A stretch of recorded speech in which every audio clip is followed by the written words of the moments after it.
আসল বলে এই পৃথিবী হলো উজালা,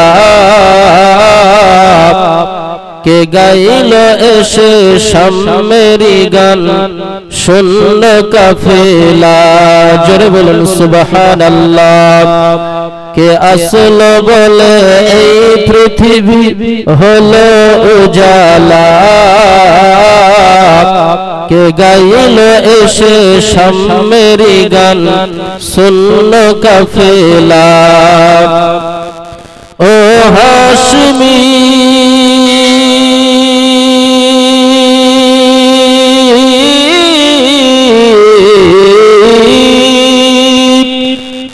হাশমি মাকি মদনী শাহে মদিনা, ও নূর নবী নূরে নবী নূরে মদিনা, ও নূর নবী নূরে নবী নূরে মদিনা। কে আসল বলে এই পৃথিবী হলো উজালা, কে গাইল এসে শামেরি গান শূন্য কাফেলা। হযরত ওমর করতে কতল নবীর দারে যায়, নূরানি তার চেহারা দেখে ওমর ফিদা হয়ে যায়। জোরে বলুন সুবহানাল্লাহ।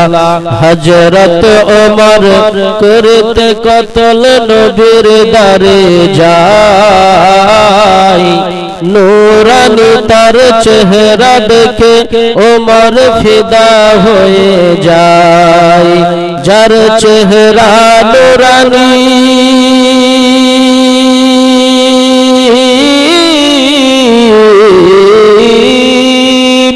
যার চেহারা নূরানি দেখে ওমর হয়ে যায় নবীর দিওয়ানা, ও নূর নবী নূরে নবী নূরে মদিনা, ও নূর নবী নূরে নবী নূরে মদিনা। কে আসল বলে এই পৃথিবী হলো উজালা, কে গাইল এসে শামেরি গান শূন্য কাফেলা। ও হাশমি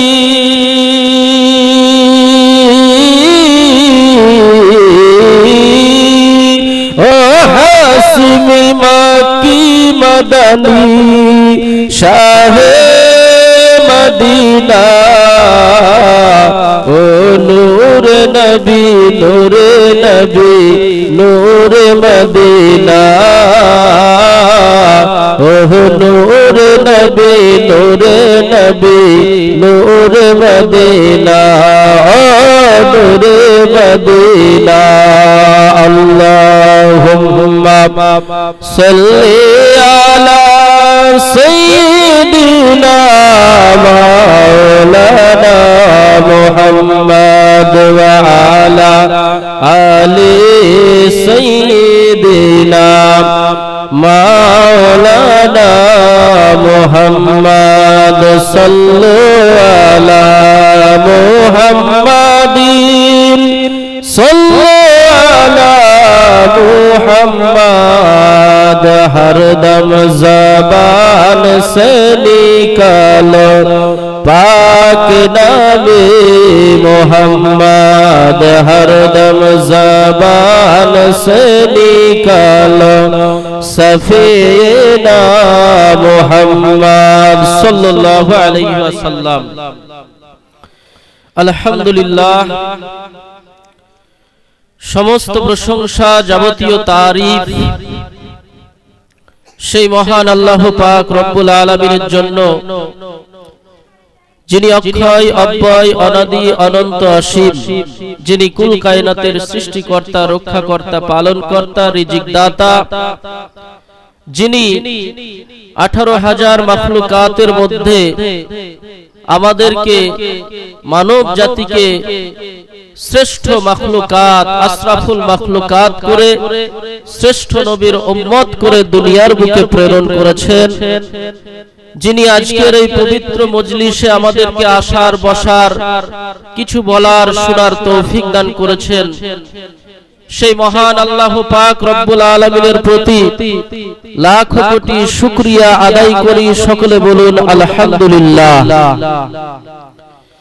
অতঃপর যে নবীকে সৃষ্টি না করিলে কিছুই সৃষ্টি করা হতো না, যিনি আব্দুল্লাহর লাখতে জিগার মা আমিনার লাল, সারা বিশ্বের সরকার, মদিনার আল হিলাল, তাজদারে মদিনা নবী মুহাম্মদুর রাসূলুল্লাহ সাল্লাল্লাহু আলাইহি ওয়াসাল্লামের প্রতি অগণিত শান্তির ধারা দুরূদ ও সালাম বর্ষিত হোক, অর্পিত হোক।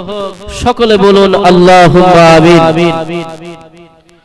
মুআজ্জাজ সামিনে কেরাম,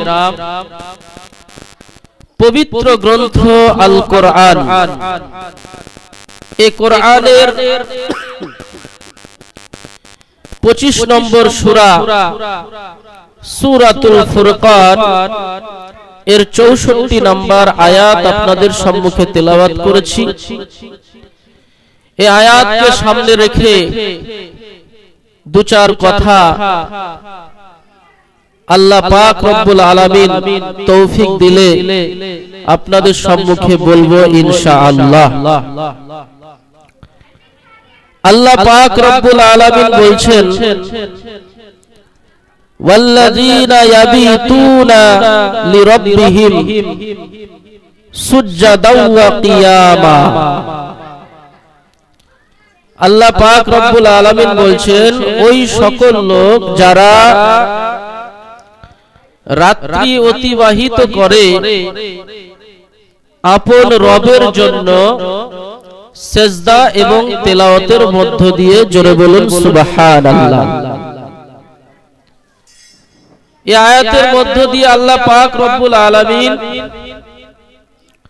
ওই সমস্ত সম্মানিত লোকের কথা বর্ণনা করেছেন যিনাদের রাত্রি অতিবাহিত হয় ইবাদতের মধ্য দিয়ে, জোরে বলুন সুবহানাল্লাহ। কখনো রুকুতে, কখনো সেজদাতে, কখনো বসাতে, কখনো কিয়ামে, দেখতে দেখতে যেন সারাটা রাত্রি কেটে যায়, তিনারা বুঝতেও পারেন না। তিনাদের সেজদার দৈর্ঘ্য এতটাই লম্বা, সেজদার প্রশস্ততা এতটাই লম্বা যে রাতের প্রশস্ততাকে সংকীর্ণ করে দেয়, ছোট করে দেয়। বাবাজি ভাইয়েরা আমার, কিন্তু তিনাদের সেজদা শেষ হয় না, সেজদার কোনো অন্ত থাকে না, প্রান্ত থাকে না। বাবাজি ভাইয়েরা আমার, আল্লাহ পাক রব্বুল আলামিন ওই সমস্ত লোকদেরকে নিয়ে গর্ব করতে থাকেন ফেরেশতাদের কাছে, যে ও ফেরেশতারা, তোমরা দেখো আমাদের ওই বান্দাদের দিকে তাকিয়ে দেখো, তোমরা না বলেছিলে আল্লাহ গো আপনি মানব জাতি তৈরি করিয়েন না, কেননা তারা জগতের বুকে যাবে, পৃথিবীর বুকে যাবে, তারপরে দাঙ্গা ফাসাদ, মারামারি, কাটাকাটি, হানাহানি করবে, আপনার কথা ভুলে যাবে, আপনার ইবাদত বন্দেগী করবে না। আল্লাহ পাক রব্বুল আলামিন তাদেরকে বলবে, তোমরা এই কথা বলেছিলে, কিন্তু তাকিয়ে দেখো আমার ওই সমস্ত বান্দাদেরকে যারা রাতের ঘুমটাকে হারাম করে দিয়ে সারা রাত্রি ধরে ইবাদতে মশগুল রয়েছে। জোরে বলুন সুবহানাল্লাহ। আমার বাবাজি ভাইয়েরা, আল্লাহ পাক রব্বুল আলামিন ওই সমস্ত লোকদের জন্য আবার বলেছেন, সীমাহুম ফি উজুহিহিম মিন আসারিস সুজুদ, তাদের চিহ্ন হবে তাদের চেহারায় সেজদার প্রভাব থাকবে, সেজদার চিহ্ন থাকবে বাবাজি ভাইরা। কাল কিয়ামতের ময়দানে তারা যখন উপস্থিত হবে, তাদের সেজদার কারণে তাদের চেহারা থেকে নূর বিচ্ছুরিত হবে বাবাজি ভাইরা। তাদের সেজদার চিহ্ন থাকবে চেহারায়। এর মানে কপালের কালো দাগ নয়, তারা দুনিয়াতে এতটাই নম্র ভদ্র, এতটাই চাল চলনে আচার ব্যবহারে নম্র ভদ্র হয়ে যাবে, তাদের কথাবার্তা নম্র হয়ে যাবে এবং একজন মুসাফির যেমন দুনিয়ার বুকে চলাফেরা করে, তাদের চলনটাও তাদের বলনটাও ওই রকম হয়ে যাবে। জোরে বলুন সুবহানাল্লাহ। আমার বাবাজি ভাইয়েরা, দুনিয়ার জমিনে যত ওলি আউলিয়া গাউস কুতুব এসেছেন, যত নবী রাসূলগণ এসেছেন, যত আল্লাহর প্রিয় বান্দাগণ এসেছেন, সকলেই তিনারা রাত্রির ইবাদতটাকে বেছে নিয়েছিলেন। সারা দিনের কাজকর্ম করার পরে, সারা দিনের ব্যস্ততা সেরে 5 ওয়াক্ত নামাজ তো আছেই, কিন্তু তিনারা রাত্রির ইবাদতে সব সময় মশগুল থাকতেন। এই রাত্রির ইবাদতের মধ্য দিয়েই তিনারা আল্লাহ পাক রব্বুল আলামিনের খাস বান্দাতে পরিণত হয়েছিলেন। এই রাত্রির ইবাদত বাবাজি ভাইরা এত মূল্যবান, এত মূল্যবান। ও আমার মা বোনেরা, কান করে শুনে রাখো, কান করে শুনে রাখো, মন দিয়ে শুনে রাখো। রাত্রের ইবাদত যে কত মূল্যবান, কত মূল্যবান। সংসারের মধ্যে শান্তি আনতে হলে, স্বামীর ভালোবাসা পেতে হলে, সন্তানের ভালোবাসা পেতে হলে, সংসারকে সোনার সংসার বানাতে হলে, সারা দিনের কর্মকাণ্ডের পরে, স্বামীর সেবা, সন্তানদের যত্ন নেওয়ার পরে, 5 ওয়াক্ত নামাজ পড়ার পরে যদি কিছুক্ষণ রাত্রির ইবাদত করা হয়, আপনার জীবন সাকসেস হয়ে যাবে, সংসারটা সোনার হয়ে যাবে। জোরে বলুন সুবহানাল্লাহ। শীতের প্রখর রাত্রি, চারিদিকে নিঝুম, পৃথিবীর কোনো মানুষ জেগে নাই, সবাই ঘুমিয়ে গিয়েছে। এইদিকে নবী করিম সাল্লাল্লাহু আলাইহি ওয়াসাল্লামের প্রিয়তম কন্যা খাতুনে জান্নাত মা ফাতিমা রাদিয়াল্লাহু তাআলা আনহা গভীর রজনীতে উঠার পরে আল্লাহ পাক রব্বুল আলামিনের সিজদায় অবনত হয়ে গিয়েছে। সিজদা এত লম্বা, সিজদার দৈর্ঘ্য এত বেশি, সিজদার মধ্য দিয়ে কখনো ভোর হয়ে গিয়েছে জানা নাই। মা ফাতিমা খাতুনে জান্নাত রাদিয়াল্লাহু তাআলা আনহা মুনাজাতে আল্লাহ পাক রব্বুল আলামিনের কাছে দোয়া করছেন, ওগো আমার মাবুদ, ওগো আমার আল্লাহ, তুমি কেন এত ছোট ছোট রাত্রি দান করেছো? দয়া করে মেহেরবানি করে এমন একটি রাত্রি আমাকে দান করুন, যাতে করে আমি প্রাণ ভরে জান ভরে আপনার ইবাদত বندگی করতে পারি। জোরে বলুন সুবহানাল্লাহ। আমার মা বোনেরা শুনে রাখুন, মা ফাতেমা খাতুনে জান্নাত তিনিও কিন্তু আপনাদের মতোই সাংসারিক ছিলেন। আপনারা যেমন সংসার ধর্ম পালন করছেন, বাড়ির সমস্ত কাজকর্ম করছেন, সন্তানদের লালন পালন করছেন, কাপড় কাচা থেকে শুরু করে থালা বাসন মাজা থেকে শুরু করে বাড়ির যত কাজ আছে, ঝাড়া, সব কিছু যেমন করছেন, স্বামীর সেবা করছেন, সেইরূপ ফাতিমা রাদিয়াল্লাহু তাআলা আনহা খাতুনে জান্নাত তিনিও সংসারের যাবতীয় কাজকর্ম করতেন। বাবাজি ভাইরা, তিনিও সংসারের যাবতীয় কাজকর্ম করতেন। হাদিসের মধ্যে পাওয়া যায় জাতা পিষে তিনি আটা তৈরি করতেন। জাতা পিষতে পিষতে তিনার হাতের মধ্যে ফোসকা পড়ে গিয়েছিল। কাখে কলস বহে পানি ভর্তি কলস নিয়ে তিনি আসতেন। এই কাখে কলস নিয়ে নিয়ে তিনার কাকটায় কালো দাগ পড়ে গিয়েছিল। সন্তানদের যথাযথ সেবা লালন পালন করতেন। স্বামীর কথা মতো চলতেন। স্বামীর সেবায় কোনো ত্রুটি রাখতেন না। 5 ওয়াক্ত নামাজ পড়তেন। দিনের যাবতীয় কাজকর্ম করার পরে বাবাজি ভাইরা মা বোনেরা আমার, রাত্রি যখন গভীর হয়ে যেত তিনার বিছানাকে হারাম করে দিয়ে রাত্রির ইবাদতে মশগুল হয়ে যেত।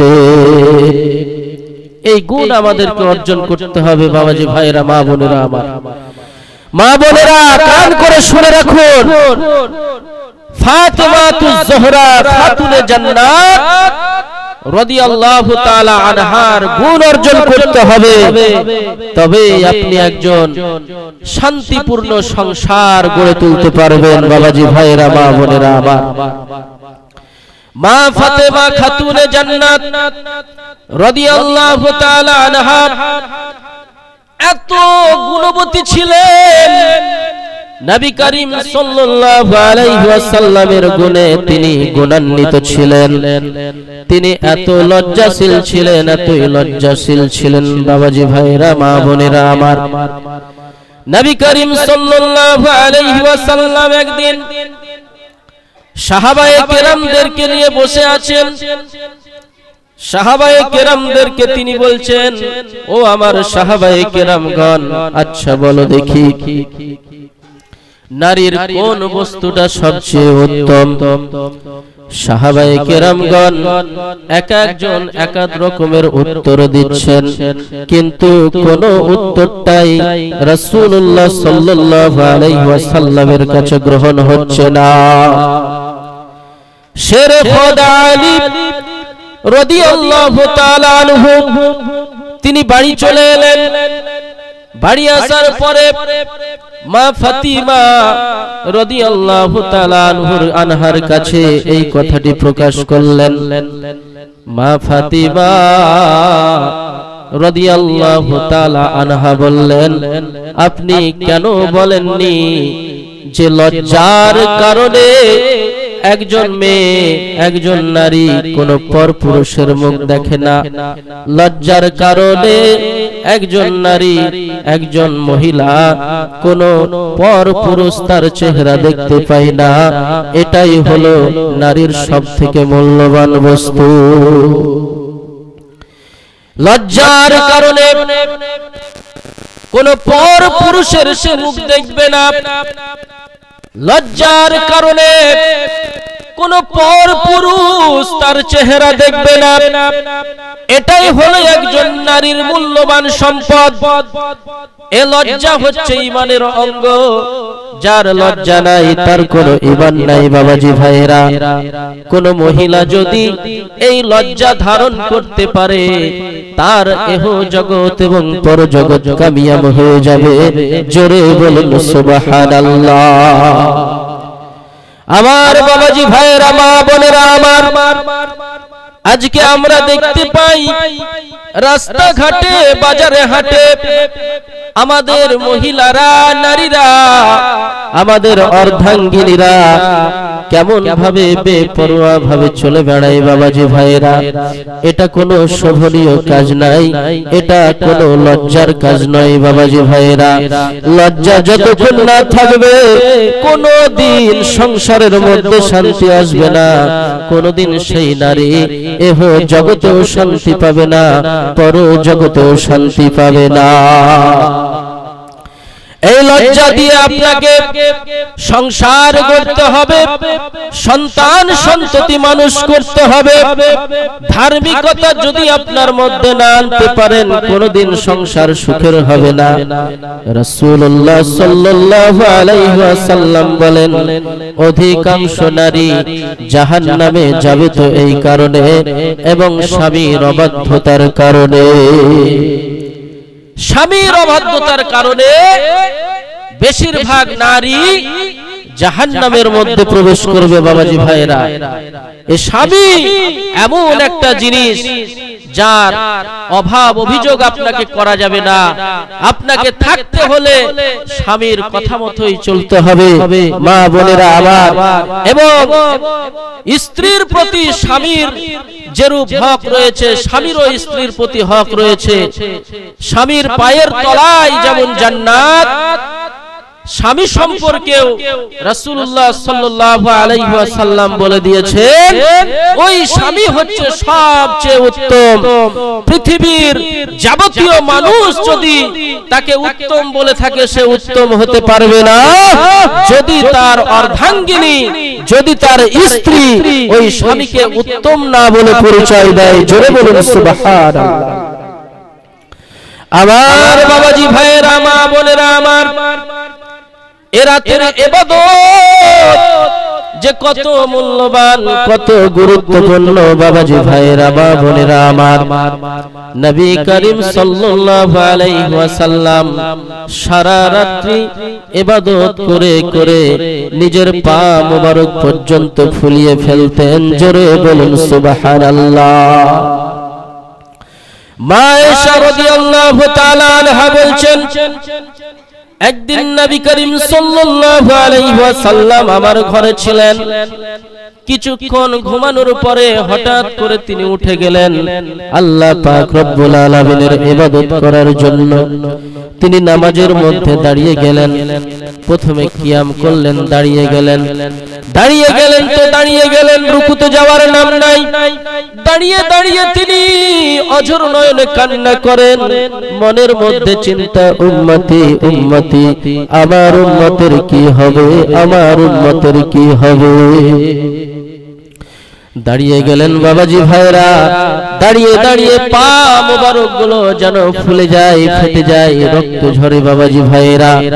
এরপর তিনি রুকুতে যায়, রুকুর মধ্যে এত কান্না ভাবা যায় না। এরপর সিজদায় গিয়ে কান্না করে। এইভাবে কান্না করে করে তিনি সারা রাত্রি ইবাদতের মধ্যে কাটিয়ে দেয় বাবাজি ভাইরা। উম্মতি উম্মতি কান্না করতে করতে তিনি সারা রাত্রি অতিবাহিত করে দেয়। নবী করিম সাল্লাল্লাহু আলাইহি ওয়াসাল্লাম একদিনের ঘটনা, 3 দিন ধরে মদিনার জমিনে খুঁজে পাওয়া যায় না। 3 দিন ধরে নবীকে আমার খুঁজে পাওয়া যাচ্ছে না। সাহাবায়ে কেরামগণ পাগল হয়ে গিয়েছে। যে নবীকে এক পলক দেখতে না পেলে মাথা খারাপ হয়ে যায়, যে নবীকে এক পলক দেখতে না পেলে মনের মধ্যে শান্তি আসে না, সেই নবী 3 দিন ধরে সকলের অগোচর হয়ে গিয়েছে, চোখের আড়াল হয়ে গিয়েছে। সাহাবায়ে কেরামগণ যেন উন্মাদ হয়ে গিয়েছে, পাগল হয়ে গিয়েছে। হযরত ওমর ফারুক রাদিয়াল্লাহু তাআলা আনহু খোলা তরবারি নিয়ে তিনি হুঁশিয়ারি দিচ্ছে, আমার নবীর যদি কিছু হয়ে যায় তাহলে মক্কার কোন মুনাফিককে আস্ত রাখবো না, সবগুলাকে কতল করে ফেলবো। হযরত আবু বকর সিদ্দিক রাদিয়াল্লাহু তাআলা আনহু হযরত ওমর ফারুক রাদিয়াল্লাহু তাআলা আনহুকে সান্ত্বনা দিয়ে বলছেন, ভাই চলো আমরা নবীকে একটু খুঁজে বেড়াই। হযরত ওমর ফারুক রাদিয়াল্লাহু তাআলা আনহু এবং হযরত আবু বকর সিদ্দিক রাদিয়াল্লাহু তাআলা আনহু দুইজনে মদিনা থেকে বেরিয়ে গেলেন নবীকে খুঁজতে। মরুভূমির প্রান্তর পার হয়ে তিনারা একটি পাহাড়ি এলাকায় এলেন। সেইখানে একজন রাখাল উট চড়াচ্ছিলেন, ছাগল চড়াচ্ছিলেন বাবাজি ভাইরা। ওই রাখালকে এসে বলছেন, ও রাখাল ভাই, তুমি কি দেখেছো আমার নবীকে? মুহাম্মদ সাল্লাল্লাহু আলাইহি ওয়াসাল্লাম নামে একজন ব্যক্তিকে তুমি কি দেখেছো? ওই রাখাল বলছে, তোমরা কারা আমি তো চিনি না, জানি না। তোমরা যার জন্য বলছো তাকেও আমি চিনি না। তবে শুনে রাখো, ওই যে পাহাড় দেখতে পাচ্ছ, ওই পাহাড়ের উপরে এমন একজন ব্যক্তি 3 দিন ধরে কান্না করছে। এত কান্না করছে, উম্মতি উম্মতি করে কান্না করছে, যে আমার ওটগুলো তার কান্নার কারণে খাবার বন্ধ করে দিয়েছে, তারাও সব সময় কান্না করছে। জোরে বলুন সুবহানাল্লাহ। হযরত ওমর ফারুক রাদিয়াল্লাহু তাআলা আনহু এবং হযরত আবু বকর সিদ্দিক রাদিয়াল্লাহু তাআলা আনহু বুঝতে বাকি রইল না, তিনি হলেন আমাদের নবী, তিনি হলেন আমাদের রাহমাতাল লিল আলামিন। দুইজনে মিলে ওই পাহাড়ের উপরে চলে গেলেন। পাহাড়ের উপরে গিয়ে দেখছেন নবী আমার সিজদায় পড়ে রয়েছেন আর কান্না করছেন উম্মতি উম্মতি বলে। হযরত আবু বকর সিদ্দিক রাদিয়াল্লাহু তাআলা আনহু নবীকে আমার ডাক দিয়ে বলছেন, ও আল্লাহর নবী, দয়া করে আপনি মাথাটা তুলুন, দয়া করে আপনি আপনার মাথা মুবারক তুলে নেন। ওগো আল্লাহর নবী, আপনি আপনার সিজদা তুলে নেন। কিন্তু নবী আমার সিজদা তুলেন না। তখন আবু বকর সিদ্দিক রাদিয়াল্লাহু তাআলা আনহু নবীকে আমার ডেকে বলছেন, ইয়া রাসূলুল্লাহ, ইয়া হাবিবাল্লাহ গো, ওগো আল্লাহর নবী, যেদিন থেকে আমি ইসলাম ধর্ম গ্রহণ করেছি সেই দিন থেকে আজ পর্যন্ত যত আমি আমল করেছি সব আমল আমি আপনার উম্মতের জন্য দান করে দিলাম। জোরে বলেন সুবহানাল্লাহ। আপনি এবার মাথাটা তুলে নিন। নবী আমার মাথা মুবারক তুলেন না। এরপরে হযরত ওমর রাদিয়াল্লাহু তাআলা আনহু তিনি এবার বলছেন, ওগো আল্লাহর নবী, আমি অধম আপনার গর্দান নিতে এসেছিলাম, আমি অধম আপনার মাথা মুবারক থেকে কাটতে এসেছিলাম। কাটতে এসে নিজেই নিজের মাথা আপনার কদম মুবারকে দিয়ে দিয়েছি।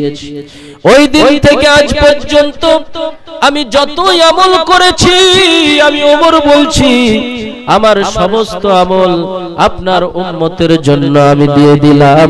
এবার আপনি আপনার সিজদা তুলুন।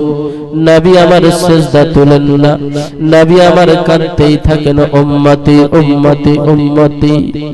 হযরত আবু বকর সিদ্দিক রাদিয়াল্লাহু তাআলা আনহু দেখলেন কাজ হবে না, এই কথাই কাজ হবে না। কাজ হতে পারে তোমা ফাতিমা রাদিয়াল্লাহু তাআলা আনহার ডাকে কাজ হতে পারে। এই কারণে তিনারা সেখান থেকে আবার ছুটতে ছুটতে মদিনার দিকে যেতে লাগলেন। রাস্তা দিয়ে যেতে যেতে হযরত আলী রাদিয়াল্লাহু তাআলা আনহুর সঙ্গে দেখা হয়ে গেল। আলীকে বলছে, আলী রে, কাজ হবে না, গিয়ে লাভ নাই, নবীর দেখা পাওয়া গিয়েছে। তিনি সিজদায় অবনত হয়ে উম্মতি উম্মতি বলে কান্না করছে। আমরা কত উঠানোর চেষ্টা করেছি, কাজ হয়নি, তুমিও গিয়ে কোনো কাজ হবে না। মা ফাতিমা রাদিয়াল্লাহু তাআলা আনহাকে লাগবে, চলো আমরা তিনাকে নিয়ে আসি।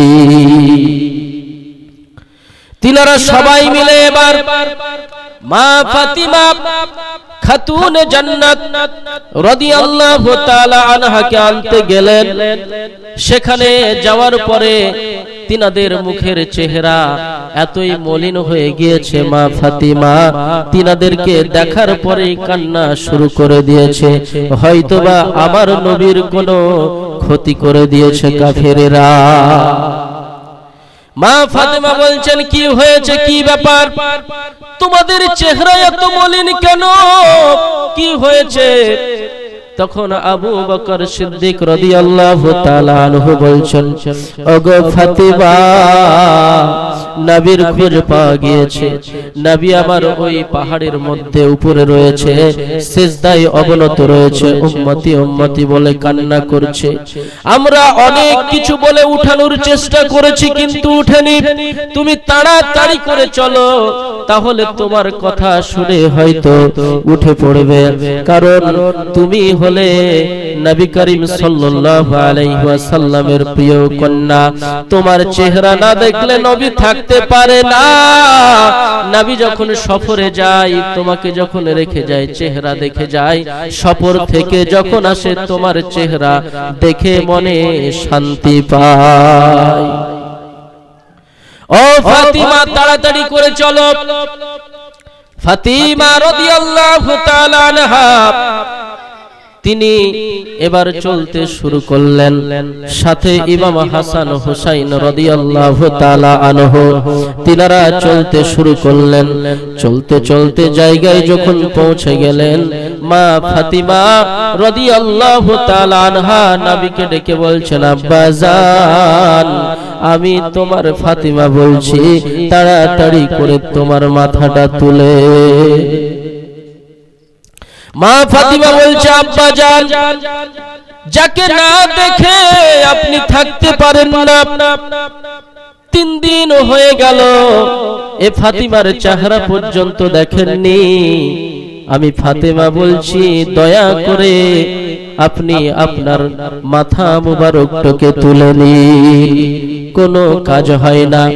এরপর মা ফাতিমা রাদিয়াল্লাহু তাআলা আনহা বলছেন, ও আব্বাজান, আমি আমার আমল যত যা কিছু করেছি, রাতের ইবাদত, দিনের ইবাদত, যা কিছু আমি আমল করেছি, সমস্ত আমল আমি আপনার উম্মতদেরকে দিয়ে দিলাম।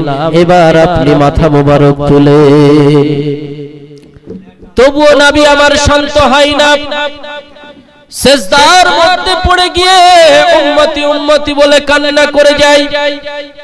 কোনো কথাতেই যখন কাজ হয় না, তখন মা ফাতিমা রাদিয়াল্লাহু তাআলা আনহা বলে ফেললেন, ওগো আল্লাহর নবী, দয়া করে আপনার মাথা মুবারক তুলে নিন, দয়া করে আপনার মাথা মুবারক তুলে নিন।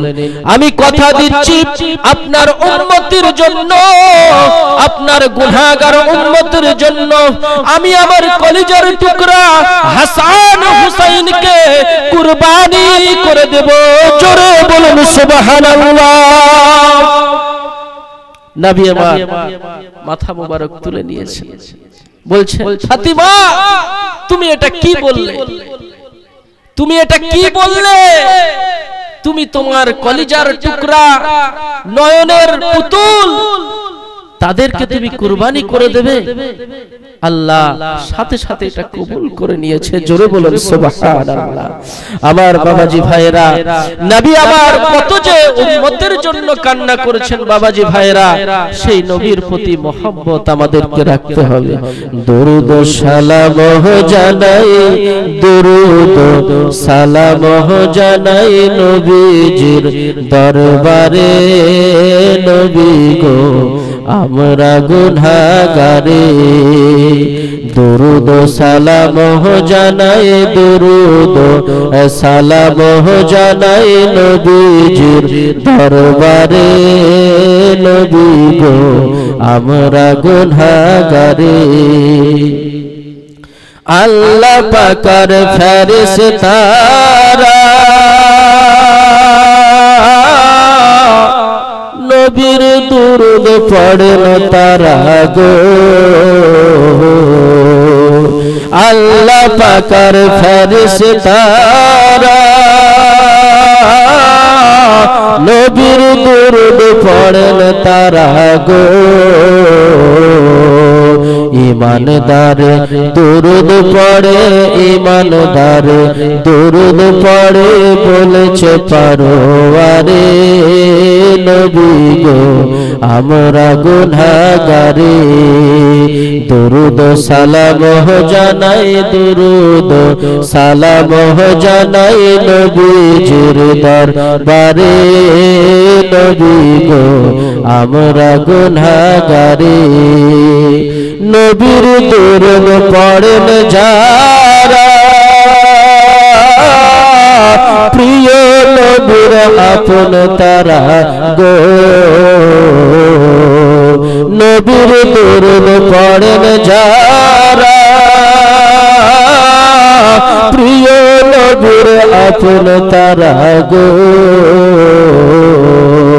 শাফায়াত করিবেন নবী, শাফায়াত করিবেন নবী হাসর ময়দানে নবী গো আমরা গুনাহগারে।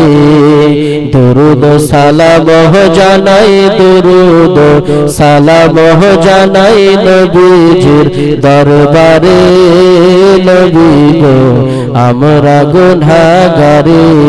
আল্লাহুম্মা সাল্লি আলা সাইয়্যিদিনা মাওলানা মুহাম্মদ ওয়া আলা আলি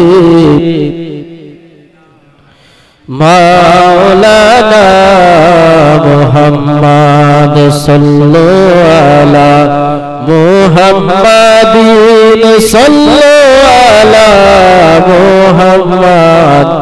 हरदम ज़बान से निकालो पाक नबी मुहम्मद, हरदम ज़बान से निकालो सफीना मुहम्मद। আমার বাবাজি ভাইরা আমার, সংক্ষেপে আর দু চার কথা বলে আমি আমার বক্তব্য শেষ করব।